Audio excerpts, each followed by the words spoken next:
YouTubers, Mike Martin's here, Mike Martin's channel. This was sent to me from Kimberly from Princeton, BC. Not too far from me. She asked if I could read this article for her and give my spin or my Mike Martin's opinion on what is going on. I've been covering the housing crisis. It's going to go 9 years next summer. And it's something. It's something to look at, guys. It's really something. It's a good eye-opener, basically, when it comes to looking at where things are headed in the year of 2019. So that's why a lot of Europeans, like myself, I'm a Portuguese, we all have our eyes on the door. Because a lot of Europeans, and they're not talking about the mass amount of Europeans that are leaving the province of Ontario and heading back to Portugal, Italy, Spain, and even people returning back to Russia in huge numbers. Anyways, 2019 tax hikes from gas to pensions. BC residents will pay more. Oh no. Oh no. At the stroke of midnight, it's going to become more expensive to live in British Columbia. The carbon tax. Guys, remember I read my carbon tax bills to you guys? I paid almost $2,000 last year in carbon tax alone. Gas tax. Medical services plan premiums are all in flux.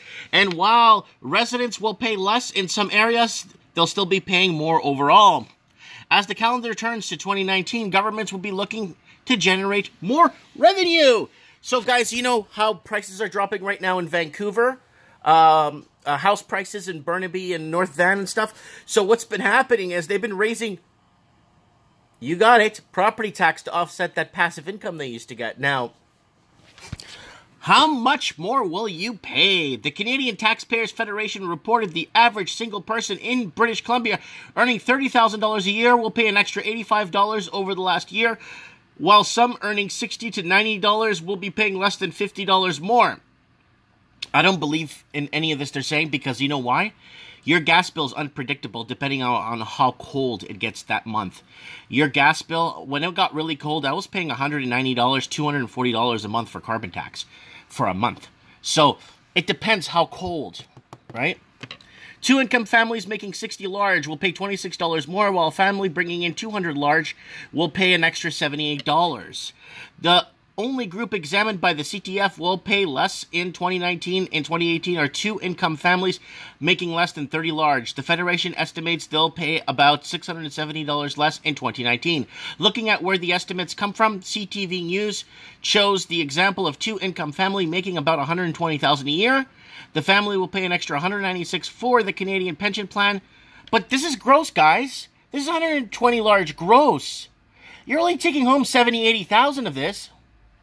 So they're making it seem like, so when people overseas look at this in Australia, or if they're looking at this in the UK, 120 and you're paying an extra 196, hey, that's not that bad. But you're only taking $80,000 home from this, if that. The family pay an extra $196 for the Canadian pension plan, but will pay $34 less for the employment insurance, according to the CTF. They'll always pay $33 less for the federal income tax, $11 less in the provincial income tax, and $23 less for MSP. Wow, medical service plan, by the way.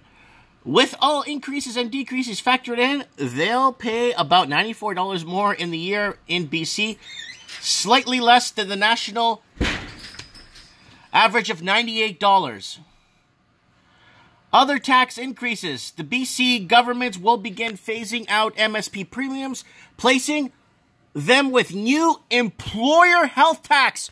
Okay, guys, this is the nail in the coffin that we've been waiting for. It's like Obamacare. Your employer is going to pay for your health care. Well, guess what's going to lay off a lot of people, and this is not making a lot of noise? Right here.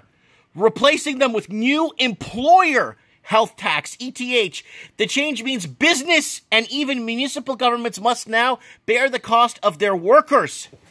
This is not making headlines, people. This right here is a headline. But now, guess how many employers will be laying off employees because they're not going to pay for their EHT or their health tax. This is a big deal. Of course, we know that City Hall doesn't generate its own money. It takes money from people paying property taxpayers. And guys, let's not forget private sector jobs. The private sector that pays the public sector jobs. Oh, I got a government job. Oh, great. I'm paying for your government job. God bless you. The city of Vancouver has cited EHT, the reason for a 4.5% property tax increase. So they got to pay the the public sector workers with this property tax increase. See? Someone always has to pay for it. In addition, the other increases and decreases, BC homeowners and properties valued between $3 million and $4 million will pay an extra 0.2% school tax on a portion of their home above $3 million. For example, owners of a $3.5 million home will be subject to an additional tax of $500,000. Tax on $500,000. Those with homes assessed higher than will pay a value of 0.4% of the portion of the property of worth more than $4 million. So people are like, oh, they're going to finally tax the rich. $4 million homes. That's a bungalow, detached, 2-bedroom and a bath in Vancouver. That's a medium working poor family living in that house. The increase is not without controversy. Earlier this year, misleading notices were sent to residents of Vancouver in Tony Point Grey neighborhood, and meaning that the surtax in the spring was delayed due to security concerns. And starting in April, the carbon tax goes from $35 to $40 per ton.